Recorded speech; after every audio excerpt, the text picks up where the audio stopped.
Assalamualaikum warahmatullahi wabarakatuh. Selamat siang pendengar dan pemirsa Pro 1 RRI Jember dimanapun Anda berada. Kesempatan di siang hari ini untuk edisi Jumat 5 Desember 2025. Anda menyimak program terbaru dari Pro 1 RRI Jember, yaitu Indonesia Sehat, yang dalam hal ini bekerja sama bersama dengan IDI Jember, Ikatan Dokter Indonesia Kabupaten Jember. Nah, pendengar, pagi hari ini kita akan membahas satu buah topik yang memang mengangkat isu topik penting, sering kali kita anggap sepele, padahal dampaknya juga sangat besar bagi kesehatan jangka panjang, yaitu obesitas pada orang dewasa.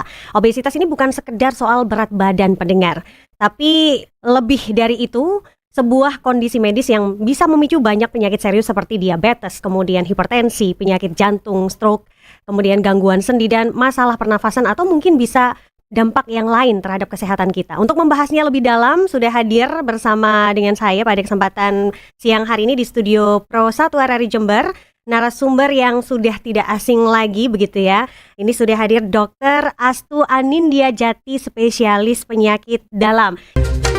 Selamat siang Dr. Astu. Selamat siang Mbak Novi. Ya, assalamualaikum. Waalaikumsalam Sehat. warahmatullahi wabarakatuh. Sehat, Alhamdulillah sehat ya, luar biasa sekali dokter.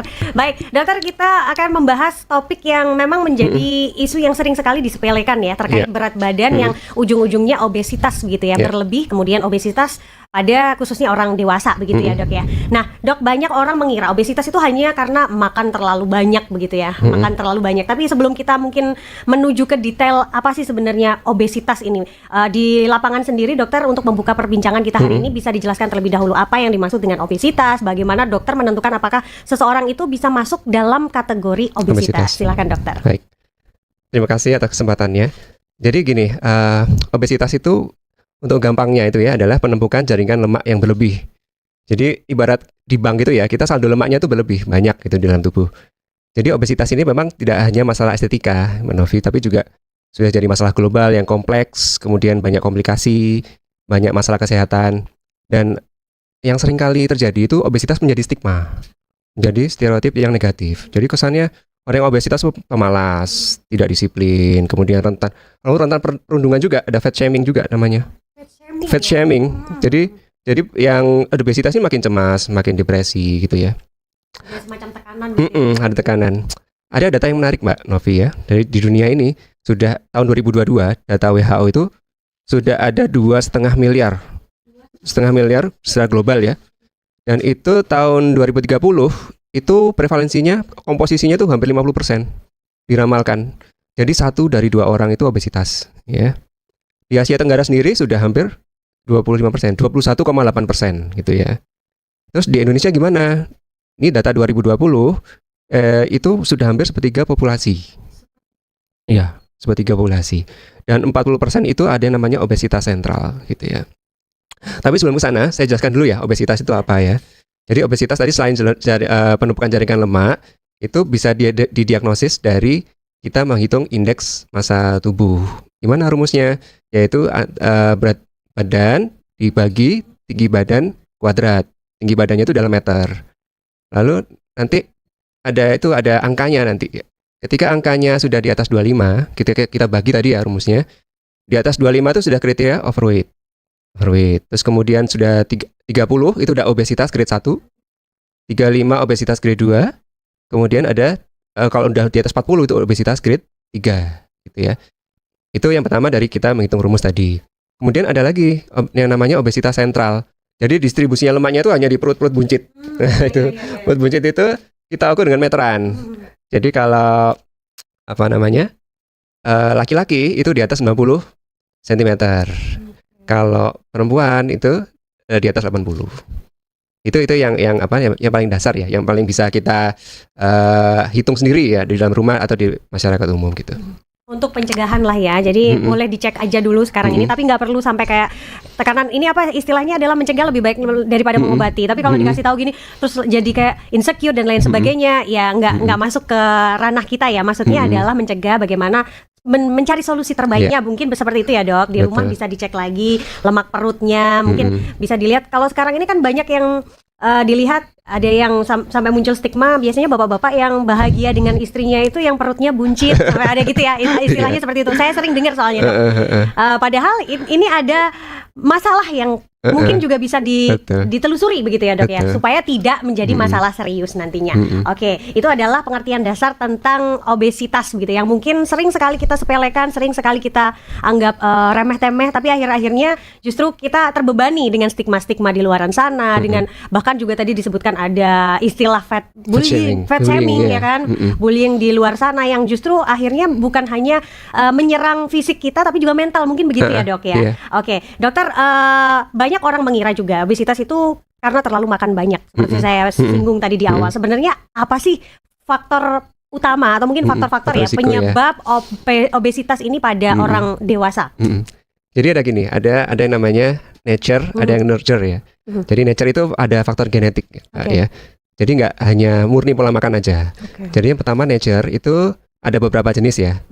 Pertama itu ada mutasi satu gen. Ini memang langka, hanya 7,3% lah satu gen itu.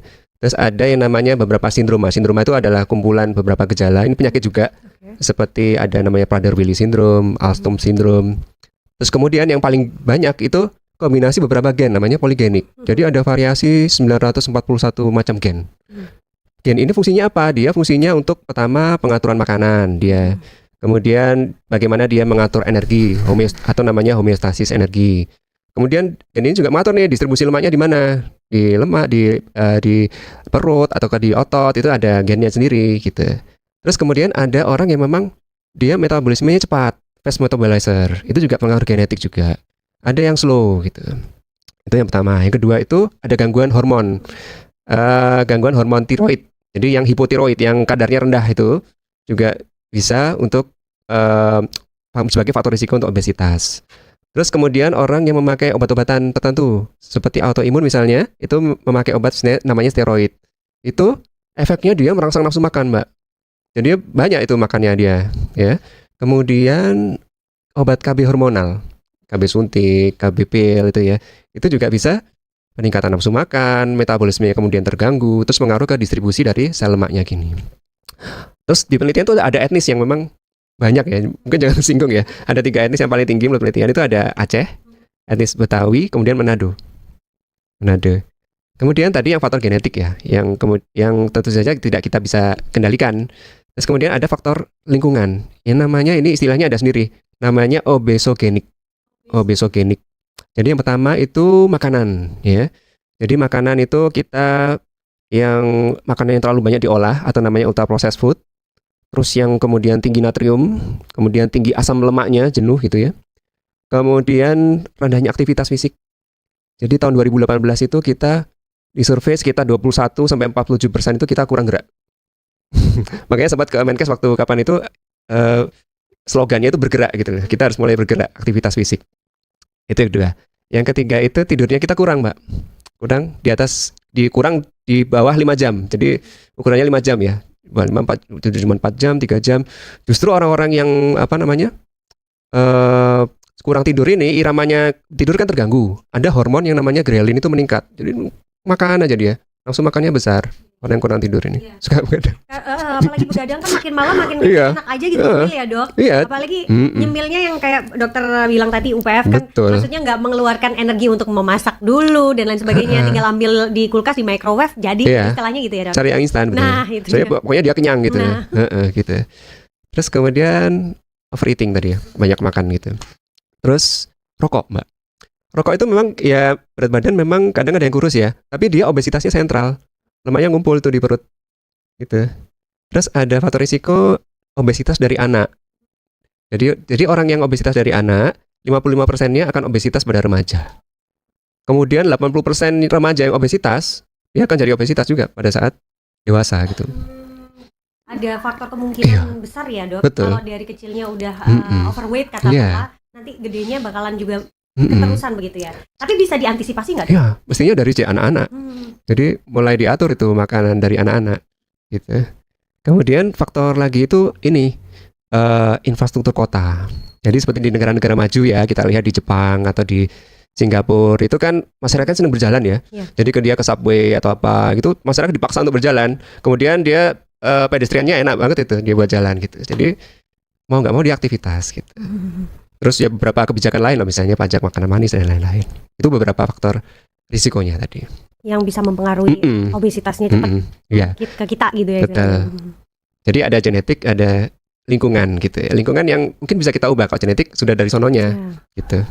Jadi yang bisa kita rubah adalah lingkungan dan kebiasaan mungkin gitu ya dok betul. ya. Kebiasaan yang seperti dokter bilang, kalau memang nggak penting-penting banget, nggak usah tidur terlalu malam atau begadang istilahnya gitu ya. Karena kurang tidur pun juga efeknya bisa jadi obesitas. Betul. Ternyata seperti itu, saya jadi takut. Itu tadi kan faktor ya dok ya. Kalau boleh tahu nih di lapangan gitu ya dok, apakah dokter juga melihat adanya peningkatan jumlah orang dewasa saat ini yang mengalami obesitas, terutama di wilayah kita ini, Jember dan sekitarnya? Nah, jadi memang kalau dari survei itu kebanyakan memang orang perkotaan, Mbak. Malah perkotaan ya. Perkotaan memang apa ya, namanya sedentary lifestyle. Jadi kita cenderung mager ya, di rumah, nggak gerak. Kita makanan juga tinggal pencet aplikasi, datang sendiri. Kita nggak gerak kan? Datang sendiri, makanan yang datang sendiri. Terus kebiasaan tadi sosial media, kita akhirnya scroll lama-lama. Kalau orang desa mungkin ya maaf ya, maksudnya bukan mengkotak-kotakan ya dok. Maksudnya kalau orang yang masih kental dengan tradisional istilahnya, mau masak ya masak dulu, belanja dulu. Malahan ada yang masih desa itu yang menanam sendiri, terus metik sendiri. Kayaknya lebih banyak geraknya daripada orang kota yang seringnya ya udahlah makan nanti tinggal pesan aja. Ini aku lanjutin ini dulu aktivitasku, entah itu kerja entah itu apa gitu kan. Sekarang seperti itu fenomena yang terjadi ya dok. Jadi ada data memang di perkotaan mana yang paling tinggi. Ada 3 besar. Yang pertama itu DKI Jakarta. Itu 31,8%. Terus di Papua ini nggak spesifik di mana ya. Itu 31,3%. Di Papua. Kemudian Sulawesi Utara, mungkin di Manado ya. Itu cocok sama tadi. Ada faktor gen juga etnis ya. Orang Manado. Sudah ada gennya, Betawi. Terus lingkungannya juga mendukung istilahnya gitu ya, mendukung untuk kerjanya luar biasa, tidurnya kurang, mungkin makannya juga kurang dijaga istilahnya, apa aja yang penting kenyang, kurang menjaga menu makan sehat istilahnya. Seperti itu, mungkin bisa jadi faktor penentu yang paling utama begitu ya dok, sesuai data yang ada. Kalau di Jember sendiri gimana dok? Kalau di Jember saya belum cari datanya ya, datanya memang Riskesdas tadi ya, di secara umum, secara nasional datanya. 21,8% itu 2018. Tapi ada meneliti 2020 itu sudah sepertiga. Artinya 1 dari 3 orang itu sudah obesitas. Perut buncit lah paling nggak. Mungkin nggak gemuk sekali ya. Tapi paling nggak sudah ada obesitas sentral tadi. Dan angkanya akan naik terus gitu. Baik, oke. Jadi dengan perubahan pada tubuh kita sebenarnya itu sudah menjadi sinyal begitu ya. Misalkan sebelumnya nggak buncit, terus sekarang perutnya buncit. Enggak, ini saking aku sekarang hidupnya udah lebih nyaman. Jangan berdalih dari kata-kata seperti itu, hidupnya nyaman, udah bahagia. Tapi justru sebenarnya itu lebih ke denial nggak sih dok? Iya. Mindset seperti itu. Jadi sebetulnya obesitas ini nggak boleh dinormalisasi, Mbak Novi. Jadi banyak yang kalau gendut ini makmur ya, ada gitu kan? Makmur udah ini tercukupi gitu ya. Tapi sebetulnya ya, yang banyak orang nggak tahu itu sebetulnya kalau obesitas itu adalah keradangan tapi levelnya ringan tapi kronik. Kenapa? Jadi kita kan menyimpan energinya, kalau kelebihan itu disimpan ada yang namanya trigliserida. Itu kalau kita cek lab ya, misalnya lihat lipidnya itu ada yang namanya trigliserida. Ini lama-lama kalau numpuk dia di sel lemak itu atau namanya sel adipose itu lama-lama dia bengkak, kemudian dia mengeluarkan zat-zat inflamasi, zat-zat keradangan. Nah itu efek yang jangka panjangnya ini yang memang mengerikan. Bisa macam-macam, ada meningkatkan risiko dia jantung, stroke, pembuluh darah, kemudian diabetes, itu ada semua datanya, atau imun, terus kemudian cancer gitu, secara tidak sadar. Jadi gitu. Apalagi ditambah, nah ini ada faktor yang namanya dysbiosis. Dysbiosis atau artinya ketidakseimbangan flora normal kita di usus. Jadi bakteri jahatnya itu lebih banyak, itu bahasa awamnya ya, daripada bakteri baiknya. Kenapa kok bisa bakteri baiknya tidak banyak? Itu salah satunya adalah kita jarang makan serat. Jarang makan serat. Padahal serat itu adalah prebiotik. Jadi dia makanannya bakteri baik. Kalau itu tidak seimbang, akhirnya memperparah yang namanya inflamasi tadi, keradangan-keradangan tadi. Ini mungkin yang banyak nggak tahu. Normal-normal aja, tapi sebetulnya akan jadi potensi jangka panjang. Mungkin nggak sekarang. Nah, gitu. Berapa tahun kemudian bisa jadi seperti itu ya. Jadi ini sebenarnya literasi bagus untuk kita bersama pendengar dan pemirsa, bahwasanya menjaga tubuh kita sehat, karena tubuh kita itu masih akan digunakan dalam tanda kutip dalam jangka waktu yang panjang itu ya sedini mungkin, sedari sekarang. Nggak usah nunggu ada keluhan atau dan lain sebagainya barulah kita kayak menyadari tapi pada saat yang hampir terlambat katakanlah seperti Iya, itu ya dok betul. ya. Ini bentuk antisipasinya dokter. Mungkin bisa dikasih tahu ya masyarakat ini gimana caranya kita mengantisipasi supaya kita tidak sampai masuk dalam kategori obesitas ya. Tadi kan dikatakan overweight itu dengan jumlah rumus BB per TB kuadrat tadi yang dihasilkan lebih dari 25 itu udah overweight. Nah, gimana supaya tidak menyentuh itu? Karena overweight itu udah jalan menuju ke OB1, OB2 dan seterusnya seperti itu ya, Dok. Ada langkah antisipatifnya nggak, Dok? Ya.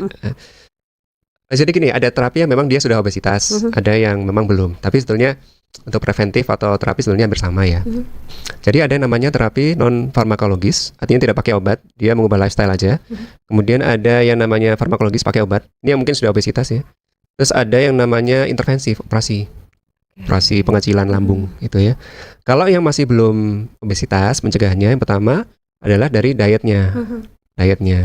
Berapa sih penurunan berat badan itu yang realistis? Nggak boleh terlalu cepat Mbak Novi. Oh malah harus ini ya, Realistisnya itu ya, setengah kilo per minggu itu udah bagus. setengah kilo per minggu. Okay. Terus kemudian penurunan 10% dari berat badan selama 6 bulan, itu udah bagus. Ya. Dan pola diet ini nggak sama setiap orang. Ada yang cocok dengan diet A, diet B, diet C gitu ya.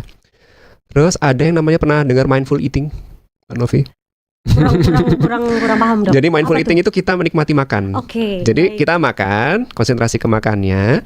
Terus kita nggak lihat TV, nggak sambil lihat ini, nggak sambil lihat drama Korea misalnya. Fokus kita ke makan. kita nikmati, kita rasakan semua indera, kita cerna dengan baik. Ternyata itu juga masuk dari program dietnya. Bisa bagus, pencernaannya akan lebih bagus. Ya. Makanya kan banyak penelitian atau banyak mungkin ilmu parenting ya untuk ibu-ibu yang menyarankan supaya nggak screen time ketika anaknya makan itu efeknya ke situ ya dok ya. Kayak mengenalkan dari kecil anak itu makan tuh ya dirasakan. Ini rasa apa, ini rasa apa seperti ya dok. Padahal ini juga musuh dalam tanda kutip ibu-ibu yang lagi mengalami anaknya GTM mungkin ya. Jadi seringnya pro kontra. Ya udahlah yang penting anakku makan, ada yang seperti itu. Oh ternyata efeknya justru dirasakan ketika kita juga dewasa ya. Jadi kebiasaan mungkin ya. Dari kecil intervensinya. Terus yang kedua konsumsi serat. Jadi banyak sayur buah. Kalau pria itu 38 gram. 38 gram. Terus kalau wanita itu 25 gram. Itu ya kalau kita tanya di AI gitu ya. Coba bikinkan menu gitu 38 gram gitu. Langsung muncul itu. Oh iya.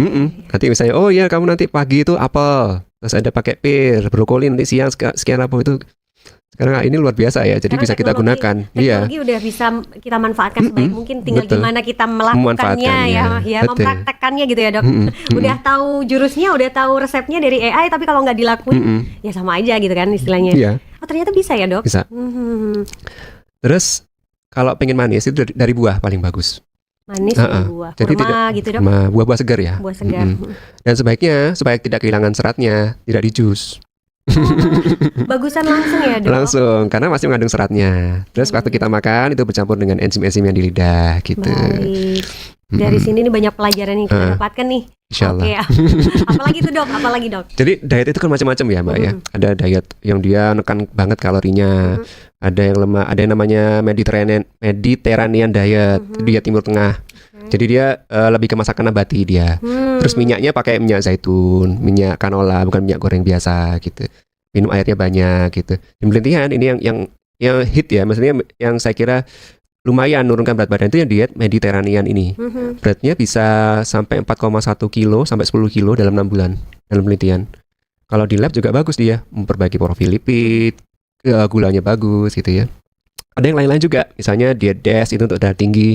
Pernah dengar diet keto? Pernah Diet keto itu tapi dia paham juga sih.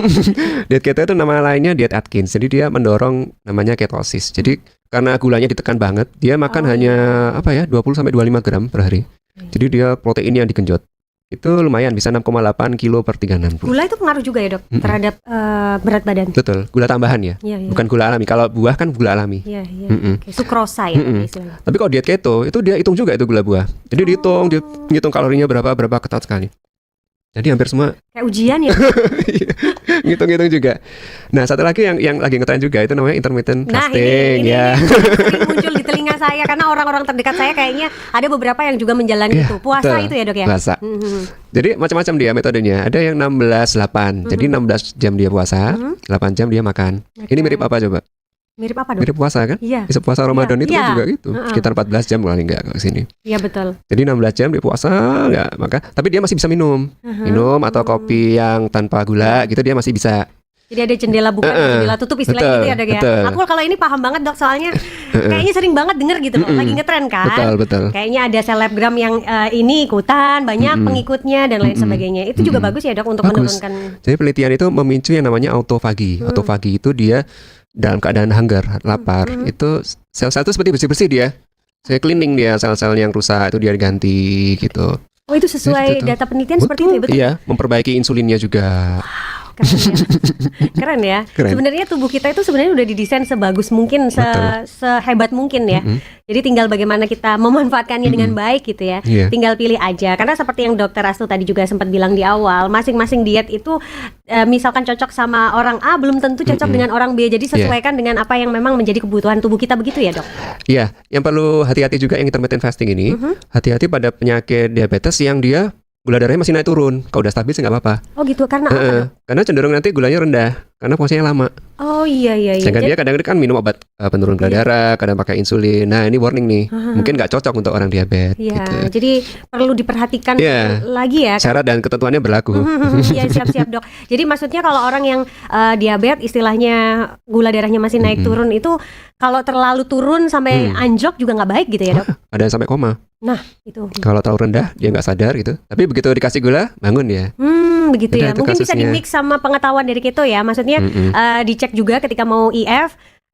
Pasokan gula yang masuk selama sebelum puasa itu berapa, yang dibutuhkan berapa, yang masuk berapa. Berarti harus pelajari semua ilmu diet kayaknya ya dok ya. Harus konsultasi dulu. Nah itu dia, pada pakarnya yang memang ahlinya begitu ya. Kalau dalam hal ini kita menujunya kemana dok? Dokter spesialis apa dok? Kalau untuk konsultasi ini?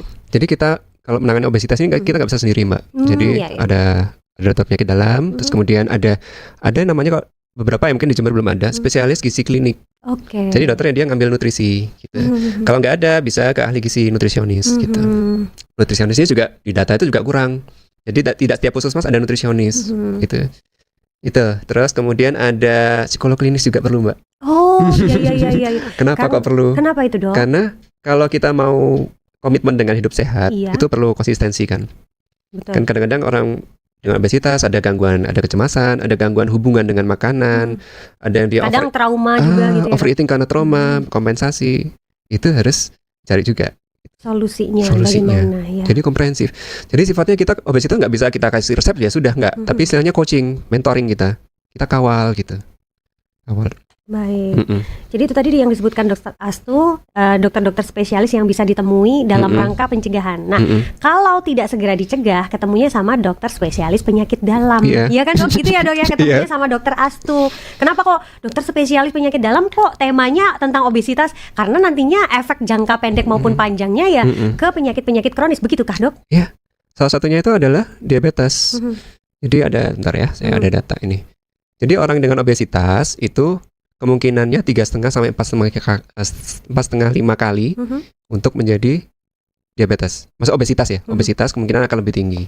Jadi datang sudah dengan diabetes, ke dokternya sudah ada keluhan gitu, gula darahnya tinggi gitu. Juga ada lain-lainnya, masalah lainnya, dan itu semuanya menyangkut penyakit dalam. Misalnya lemaknya tinggi, itu ada 60 sampai 70% gitu ya. Terus ada yang datang dengan gagal jantung. Jadi orang dengan obesitas itu 10 tahun lebih awal dia kena gagal jantungnya. Ada yang lagi juga kena jantung koroner. Itu sekitar 5,7% setiap 1 kilogram kenaikan tadi, indeks massa tubuh tadi. Sejauh ini dok, penyakit apa yang paling sering Dokter Astu temui kepada pasien obesitas? Mungkin diabetes, kolesterol tinggi, atau justru hipertensi?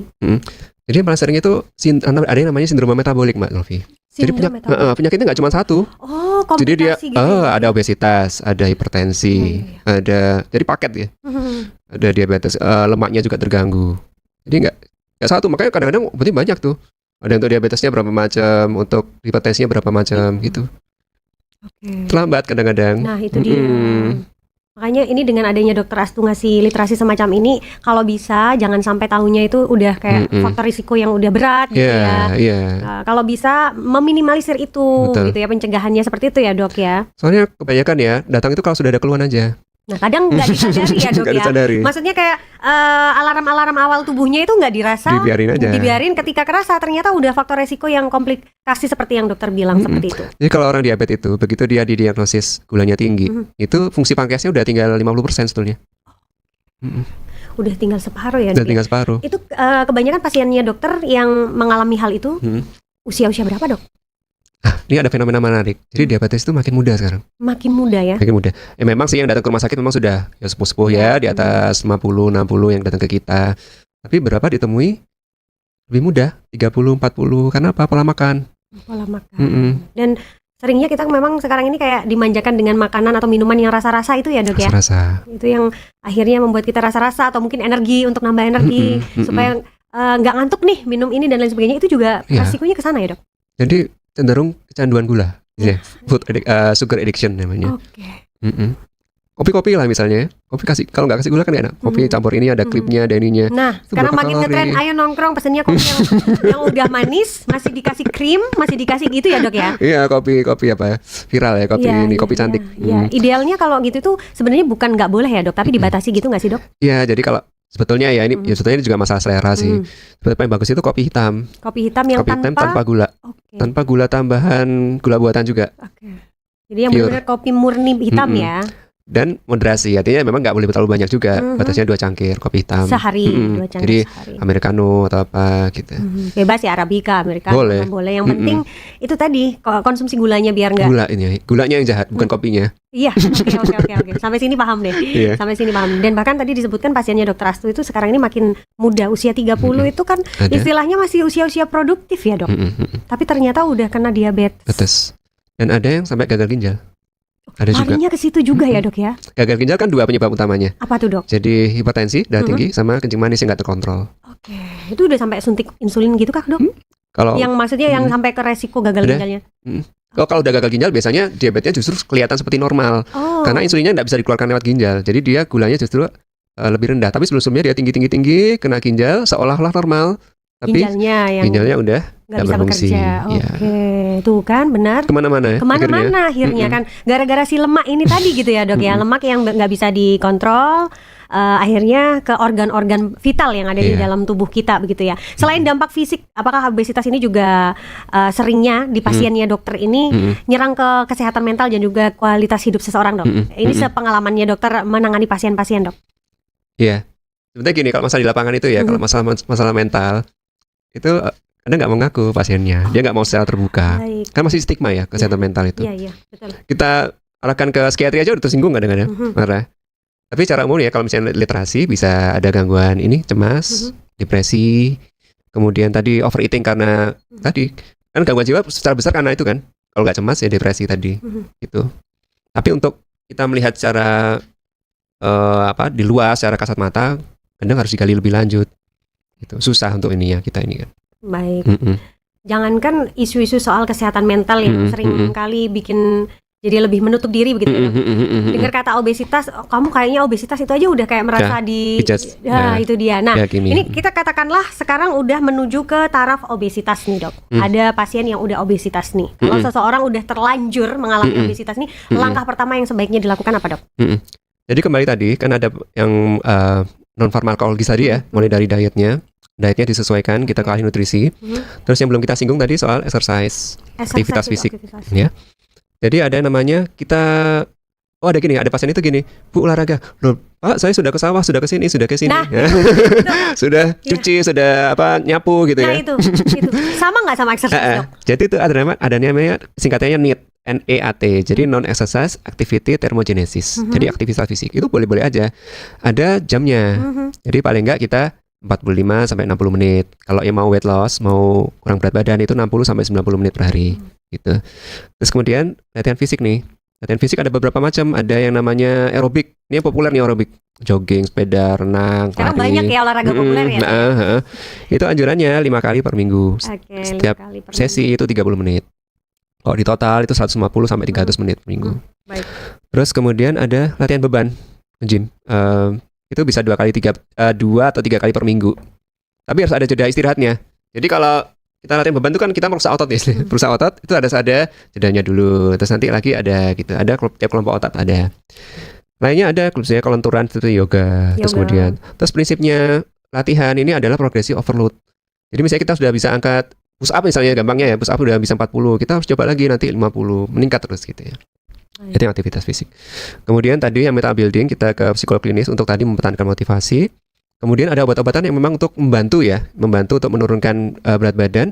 Yang prinsipnya obat-obatan ini untuk menurunkan nafsu makan, menghambat pengosongan lambung supaya nggak terlalu cepat, sehingga kita sering kenyang gitu ya. Ada beberapa obat yang ada yang suntikan, ada yang minuman, ya gitu. Terus kemudian yang terakhir seperti artis kita Melly Goeslaw ya. Ya, kayaknya perubahannya juga drastis itu ya, banyak yang komentar. Jadi namanya bariatric surgery. Jadi operasi. Jadi itu ditempuh ketika obat sama gaya hidup sudah maksimal terakhir, sehingga dia ada faktor-faktor risiko yang kemudian mengganggu. Melly Goeslaw itu dari 87 kilo bisa turun jadi 55 kilo dalam 8 bulan. Tapi memang ada risiko ya tetap. Terus kemudian ada komplikasi pasca operasi pasti juga. Lambung kita kan lebih kecil. Jadi menyerapnya beberapa nutrisi juga pasti akan berkurang. Jadi orang yang dengan bariatric surgery itu suplemennya banyak, Mbak. Untuk ganti nutrisinya. Karena nggak bisa makan yang terlalu banyak ya. Terus misalnya dia makan simple karbo, misalnya gula atau apa, dia sering begah. Karena nggak sempat diserap, dia udah masuk ke usus halus. Usus halus dia menarik cairan, bengkak itu ususnya.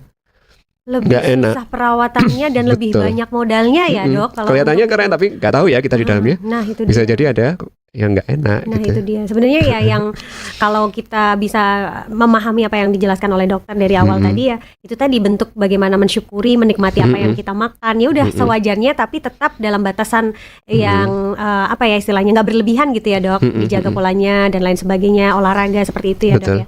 Karena ada pun istilahnya jalan apa ya pintasnya itu juga dengan tantangan yang luar biasa seperti disebutkan oleh dokter. Pasti ada faktor resiko di dalamnya. Ini perlu menjadi pelajaran juga. Kan kadang ada orang yang mikirnya, ya udahlah nggak usah yang ribet-ribet, ntar aku operasi aja gitu ya. Nggak kerasa juga ini dibius dan lain sebagainya. Ya memang mungkin tidak ada rasa sakit dan lain sebagainya, tapi proses yang untuk setelah itu kan harus adaptasi gitu ya istilahnya ya, Dok ya. Oke, luar biasa. Dok, gimana sih membedakan obesitas karena pola makan dengan obesitas karena gangguan hormonal?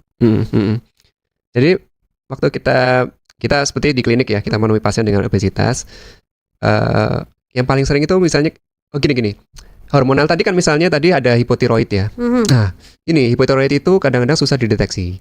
Gejalanya itu nggak seperti hipotiroid. Kalau hipotiroid itu kan dia datang udah kurus, matanya menonjol, detaknya ini. Kalau hipotiroid itu enggak. Jadi dia lebih lambat, kadang sulit berpikir, kadang sering ngantuk gitu ya. Itu memang harus kejelian dari dokternya gitu. Kadang nggak bisa dibedakin.